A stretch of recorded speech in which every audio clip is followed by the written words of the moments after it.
Behind a wrought iron gate in Greenwich Village lies a secret that once housed horses, but now shelters some of New York's most expensive real estate.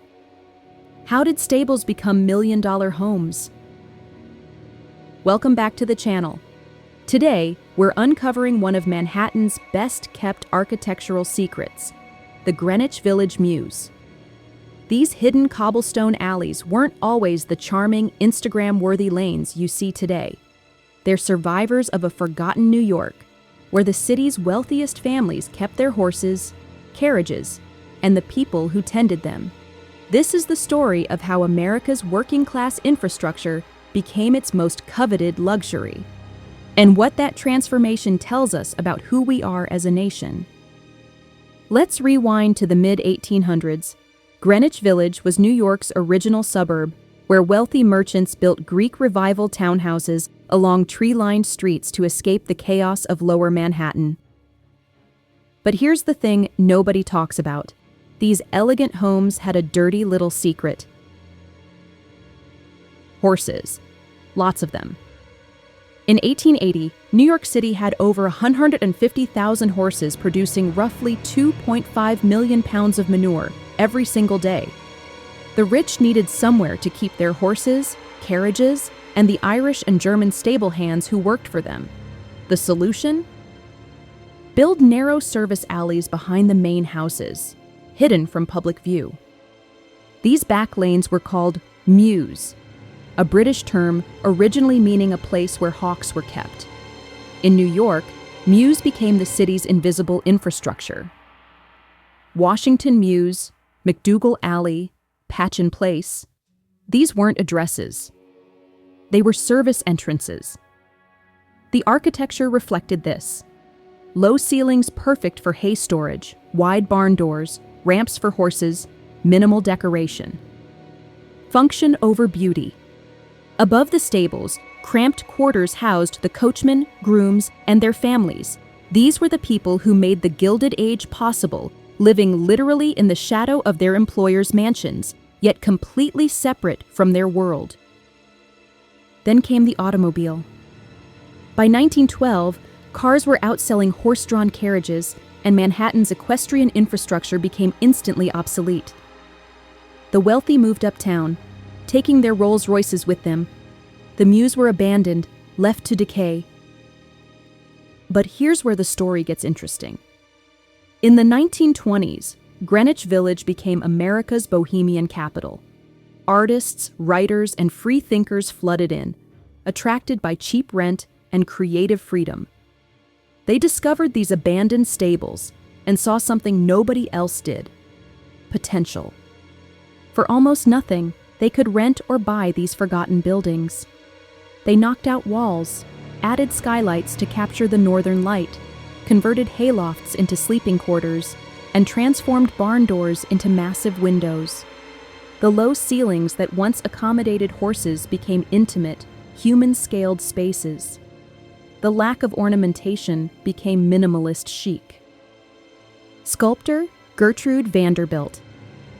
Whitney converted stables on McDougal Alley into her studio in 1907, later founding the Whitney Museum of American Art there. Painter Edward Hopper lived and worked on Washington Square North, frequently painting the quiet mews. Writer E. Cummings lived at 4 Patchen Place for 40 years, writing some of America's most innovative poetry in a former stable. The architecture that was once about hiding servants became about revealing creativity. These spaces had something the regular grid of Manhattan could never offer: privacy, quiet, and a human scale. The mews became laboratories for a new American identity, one that valued art over aristocracy, authenticity over pretension. In the 1960s, when Robert Moses wanted to demolish Greenwich Village for highways and housing projects, activists like Jane Jacobs fought back. They argued these mews weren't just buildings. They were the urban fabric that made neighborhoods livable. Narrow lanes that slowed traffic. Eyes on the street that created safety. Mixed-use spaces that generated community. They won. Many Greenwich Village mews became New York City landmarks, protected forever. But protection came with a price. Today, a converted stable on Washington Mews can sell for $12 million. McDougal Alley townhouses list for $15 to $20 million. Patchen Place rarely has vacancies at all. The architecture hasn't changed much on the outside. Preservation laws ensure that. But inside, these former horse barns now have chef's kitchens, spa bathrooms, climate-controlled wine cellars, and smart home technology.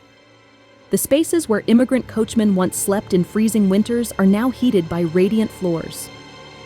Here's the uncomfortable irony. The Mews have come full circle. They started as hidden infrastructure for the rich, became affordable havens for artists, and are now luxury enclaves for the wealthy again. The only difference is that now the rich live in the stables themselves. Most Mews are gated and private. You can't just wander in. Some require keycard access. Others have security cameras monitoring who enters. The public spaces that Jane Jacobs fought to preserve have become exclusive private streets. But the architecture still tells the truth. Look up, and you'll see the heavy timber beams that once supported hay storage. The brick walls show where barn doors were bricked over. Steel I-beams installed during conversion are left exposed, celebrating the building's industrial past. The architecture refuses to pretend it was ever a mansion. This is what makes Greenwich Village Mews so quintessentially American. We love transformation. We love taking the forgotten and making it valuable. We love authenticity, even when we're paying millions for it. These buildings embody our contradictions, our nostalgia for working-class grit, combined with our appetite for luxury, our preservation of history alongside our destruction of affordability. The bigger question is who gets to live in this preserved history. NYU now owns several converted stables, using them for faculty housing and offices.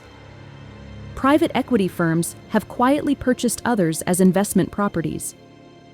The artists and writers who gave these spaces cultural meaning can no longer afford them.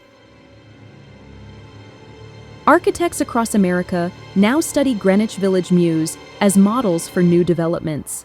They're building modern Mews in Brooklyn, Portland, and Los Angeles, trying to recreate that intimate scale, that sense of hidden discovery. But you can't manufacture history. You can't design authenticity. What made the Mews special wasn't just the architecture. It was the accidental repurposing, the collision of necessity and creativity, the fact that these spaces were never meant to be seen, but became something worth preserving. The story of Greenwich Village Mews teaches us something crucial about cities. The buildings we discard often become the spaces we treasure. Across America, we're converting warehouses into lofts, factories into offices, churches into homes. We're learning what the 1920s bohemians knew. The most interesting spaces are often the ones never designed for us. So what's next? What's today's equivalent of abandoned stables? Maybe it's the parking garages that will become obsolete when cars go autonomous. Maybe it's the strip malls dying from e-commerce. Maybe it's the office buildings emptied by remote work. The real lesson isn't about architecture, it's about access. The Mews became culturally significant when they were affordable to artists, immigrants, and dreamers. They became architecturally important when people with limited resources had to be creative. Preservation without affordability just creates museums for the wealthy. The architectural DNA of America isn't found in our skyscrapers or monuments. It's in these narrow alleys, these converted spaces, these buildings that keep reinventing themselves because cities are alive.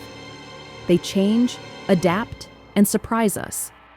The question is whether we'll let that evolution include everyone, or just the people who can afford $12 million for a former horse barn.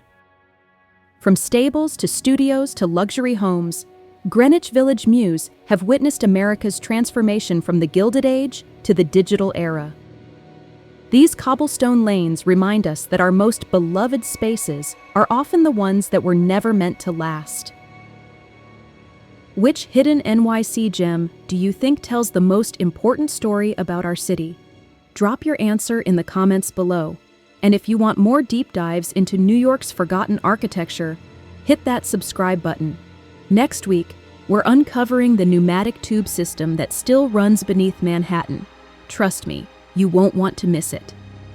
Until then, keep looking up, looking down, and looking behind the gates. History is hiding everywhere,